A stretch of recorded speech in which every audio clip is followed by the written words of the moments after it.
ज्यादा समय नहीं बीता था कि अंश गुजराल का शरीर ढीला पड़ने लगा। जब वीर आखिरकार शांत हुआ, तब तक अंश गुजराल मर चुका था। उसका चेहरा मांस के टुकड़े की तरह कुचला हुआ था।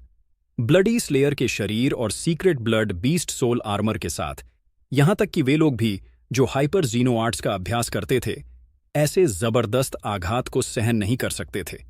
वीर ने शरीर को छोड़ दिया और अंश की लाश कीचड़ की तरह मिट्टी पर गिर गई। बीस्ट सोल्स को हटा देने के बाद वीर को तेज दर्द महसूस हो रहा था। कुछ जगहों पर इतनी ज्यादा चोट लगी थी कि ऐसा लग रहा था जैसे उसकी हड्डियां टूट गई हों। वीर इस बात की कल्पना करने से भी डर रहा था कि और क्या हो सकता था। मैं इतनी सुरक्षा के बावजूद, रूप बदलने वाला बीस्ट सोल और सीक्रेट ब्लड आर्मर के साथ भी मैं इतनी बुरी तरह घायल हो गया। लगता है अंश गुजराल की हाइपर जीनो आर्ट वाकई कुछ खास थी। अगर अंश के पास भी वैसे ही बीस्ट सोल्स होते, तब शायद वीर भी अंश से मुकाबला नहीं कर पाता।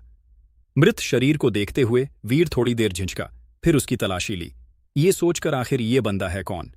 उसे एक वॉलेट मिला जिसमें पैसे तो नहीं थे, लेकिन कई क्रिस्टल क्रेडिट कार्ड्स थे, डीलक्स वाले, जिनकी क्रेडिट लिमिट बहुत ज्यादा थी। उसे एक मेमोरी चिप भी मिली। थोड़ी सोचने के बाद वीर ने वॉलेट और क्रेडिट कार्ड्स को नष्ट कर दिया और लाश के साथ उन्हें गहरे तालाब में फेंक दिया, लेकिन मेमोरी चिप अपने पास रख ली। कुछ लोहे के दांतों वाले मगरमच्छ पानी से निकले और उस लाश को चबाने लगे। जल्द ही हड्डियां भी गायब हो गईं। वीर ने राहत की सांस ली और मुड़ गया। बहुत ज्यादा घायल होने के कारण अब वह और शिकार करने लायक नहीं था, इसलिए वह दर्द सहते हुए वापस देवाश्रम लौट आया। ग्रैंडमास्टर का गैंग अभी भी डॉलर की तलाश में था और इनाम की राशि बढ़ा दी गई थी। अफसोस की बात यह थी कि किसी ने वीर के बारे में सोचा ही नहीं था, इसलिए किसी को पता भी नहीं था कि डॉलर असल में वही सनकी था। लोग अभी भी सड़कों पर डॉलर के बारे में बात कर रहे थे। वीर अपने कमरे में वापस लौटा और तांबे के दांतों वाले जानवर की जांच की, जिसका शरीर का ऑलमोस्ट ज्यादातर हिस्सों में कांस्य जैसा मार्क आ गया था। हालांकि उसका रंग अभी भी असली म्यूटेंट कॉपर टूथ बीस्ट से थोड़ा हल्का था। शायद पूरी तरह से इवॉल्व होने में और वक्त लगेगा। प्लैनेट टाइटन से टेलीपोर्ट होकर वीर डॉक्टर के पास गया। उसकी कई हड्डियां टूटी हुई थीं और डॉक्टर को उन्हें ठीक करने में लंबा समय लगा। सौभाग्य से वीर के पास अभी भी जय सहगल से कमाए गए 10 लाख रुपया थे, नहीं तो वह इलाज का खर्च भी नहीं उठा पाता। हॉस्पिटल से घर लौटकर वीर ने दरवाजा बंद किया और मेमोरी चिप को एक स्मार्ट गैजेट में डाला, यह जानने के लिए कि अंश गुजराल की असली पहचान क्या थी। जो व्यक्ति पहाड़ों और दलदलों को पार करके देवाश्रम तक पहुंच सकता था और जिसने इतनी एडवांस्ड हाइपर जीनो आर्ट का अभ्यास किया था, अगर उसके पास बीस्ट सोल्स होते और वह घायल न होता, तो वह बहुत खतरनाक साबित हो सकता था। स्मार्ट गैजेट ने मेमोरी चिप का डेटा दिखाना शुरू किया और वीर ने थोड़ा ही देखा था कि वह खुशी से झूम उठा। हाइपर जीनो आर्ट्स, ये तो हाइपर जीनो आर्ट्स की ट्यूटोरियल है। वीर के तो मानो खुशी का कोई सीमाएं नहीं था। चिप में स्टोर किया गया होलोग्राम एक नग्न स्त्री का था, जो अजीब हरकतें करते हुए कुछ रहस्यमयी मंत्र बुदबुदा रही थी।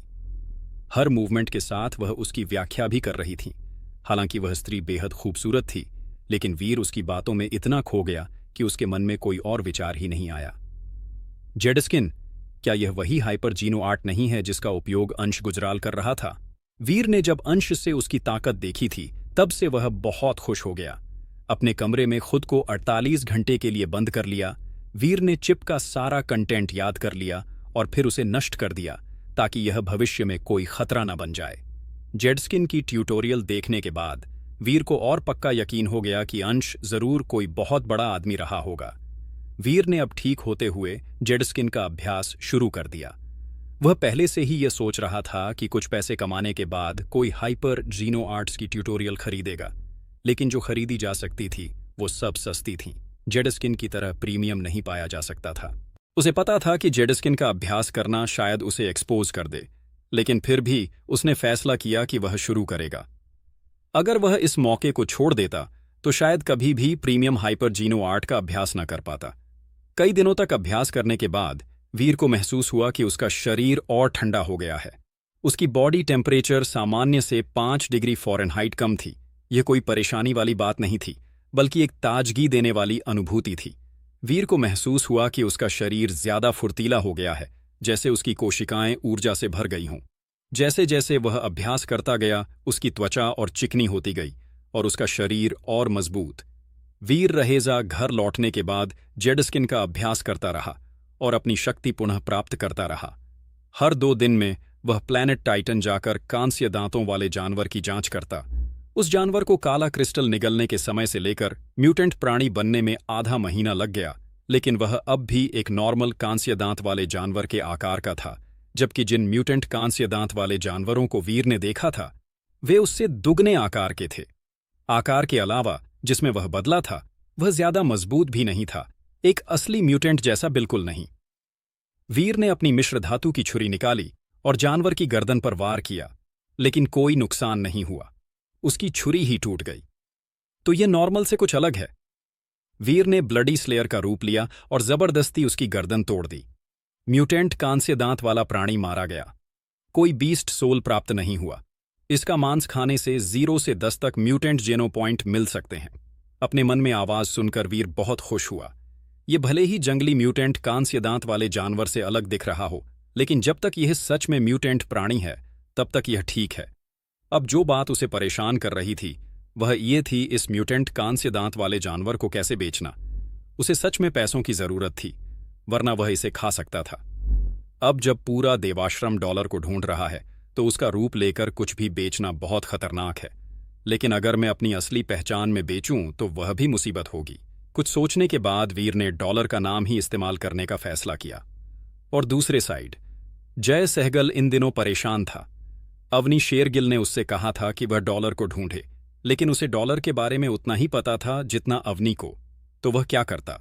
सुबह जल्दी रूम से बाहर निकलने के जल्दी में जय किसी चीज से टकराकर गिर पड़ा। कौन है ये कमीना जिसने मेरे कमरे के सामने पत्थर रखा? अगर मिल गया तो गया काम से। और भी ज्यादा निराश होकर जय ने देखा कि पत्थर के नीचे कुछ रखा था। उसने ध्यान से देखा और एक नोट और एक बंडल पाया। नोट में लिखा था 50,000 की चीजें पहुंचाई गईं, हिसाब बराबर। अगर और चाहिए तो कल जेफर वैली आना, सिर्फ कैश लेकर। हालांकि कोई सिग्नेचर नहीं था, लेकिन नोट के नीचे बाईं ओर एक सिक्का बना हुआ था, जिससे साफ था कि यह किसकी ओर से है। डॉलर। जय उत्साहित हुआ, लेकिन इस बार कोई आवाज नहीं निकाली। अगली बार की घटनाएं उसको अभी भी याद हैं। चारों ओर देखा और किसी को न पाकर बंडल और नोट उठाया और दरवाजा बंद कर लिया। जय ने सावधानी से बंडल खोला और उसमें 2 या 3 निवालों जितना बड़ा मांस का सूखा टुकड़ा पाया। जय ने वह मांस चबाकर निगल लिया। म्यूटेंट कांस्य दांत वाला प्राणी का मांस खाया गया। एक म्यूटेंट जेनो पॉइंट प्राप्त हुआ। उसके मन की आवाज ने जय को चौंका दिया। म्यूटेंट कांस्य दांत वाला मांस, तो क्या यह डॉलर ने मारा था? अब जब उसने मुझसे कैश लेकर जेफर वैली आने को कहा है तो जरूर उसके पास और भी कुछ है। यह सोचकर वह और भी उत्साहित हुआ कि अब वह अवनी का संदेश डॉलर को दे सकता है और साथ ही उससे म्यूटेंट मांस भी खरीद सकता है। सुबह जल्दी से जय जेफर वैली के लिए रवाना हुआ। वह सुबह से दोपहर तक इंतजार करता रहा, लेकिन डॉलर नहीं आया। साला, लगता है उसने मुझे मूर्ख बना दिया। जय बहुत परेशान था और निकलने ही वाला था कि तभी किसी की आवाज आई, पैसे लाए हो? चौंक कर जय पीछे मुड़ा और देखा कि डॉलर सुनहरे आर्मर में जमीन के नीचे से बाहर आ रहा है। भाई, क्या तुम सारी सुबह यहीं छिपे हुए थे?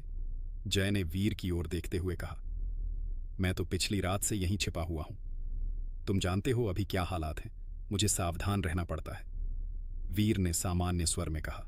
मैं तुम्हारी तारीफ करता हूं डॉलर, लेकिन तुम्हें वाकई में चिंता करने की जरूरत नहीं है। मैं बहुत आभारी हूं कि तुम मुझे म्यूटेंट मांस बेच रहे हो और मैं तुम्हें कभी धोखा नहीं दूंगा। जय ने वीर को थम्स अप किया। यह अविश्वसनीय था कि कोई आदमी पूरी रात और सुबह जमीन के नीचे रह सकता है। जरूर बहुत असहज रहा होगा। बातों में मत पड़ो, क्या पैसे लाए हो? वीर ने गड्ढे से एक और बंडल निकाला और जय के सामने रख दिया। जय ने बंडल खोला, जिसमें वही मांस के सूखे टुकड़े थे जैसे उसने कल खाए थे।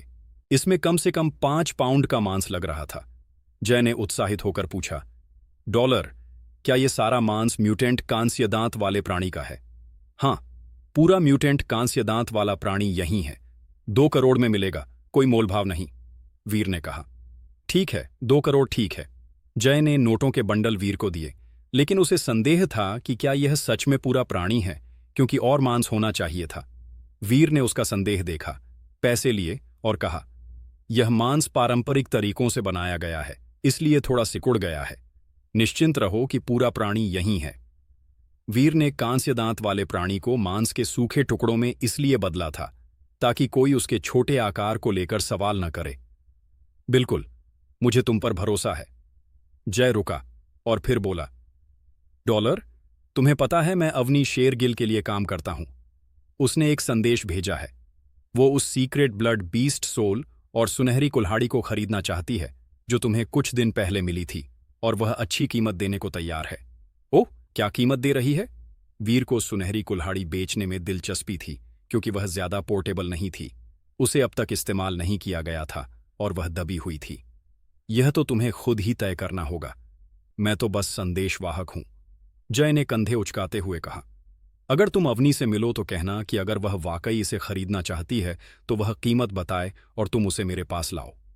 वीर ने हल्के स्वर में कहा, उसके लिए अवनी से मिलना बहुत जोखिम भरा होगा, लेकिन थोड़ा रिस्क तो बनता है।